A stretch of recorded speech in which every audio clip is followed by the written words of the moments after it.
ఎవడెళ్ళడు.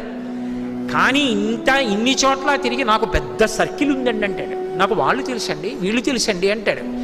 ఆఖరణ ప్రాణం పోయాక వెనక వచ్చేవాళ్ళు ఎవరు రారు అని తన శరీరమే కాలిపోతుంటే చూసుకుని ఏడుస్తాడు. చీకటి పడిపోతే అయ్యో ఓపికన్నప్పుడు ఒక్కరోజు గుడికి వెళ్ళలేదురా, ఓ ప్రవచనం వినలేదురా, ఓ ప్రదక్షిణం చేయలేదురా, ఓ పూజ చేయలేదురా అని అప్పుడు ఏడుస్తూ ఉంటాడు. ఎవరు ఊరుకోబెట్టేవాళ్ళు ఎవరు ఉండరు.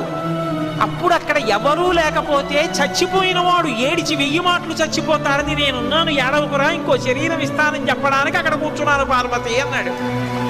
ఆయన్ని పట్టుకుని శ్మశానవాసి అని చెప్పి నింద చేయడం కన్నా కృతజ్ఞత ఇంకొకటి ఉంటుందా? అంతకన్నా అసహ్యకరమైన విషయం ఇంకోటి ఉంటుందా? అలా అన్నవాడు అసలు మనుష్యుడు అనిపించుకోవడానికి వాడు యోగ్యుడే.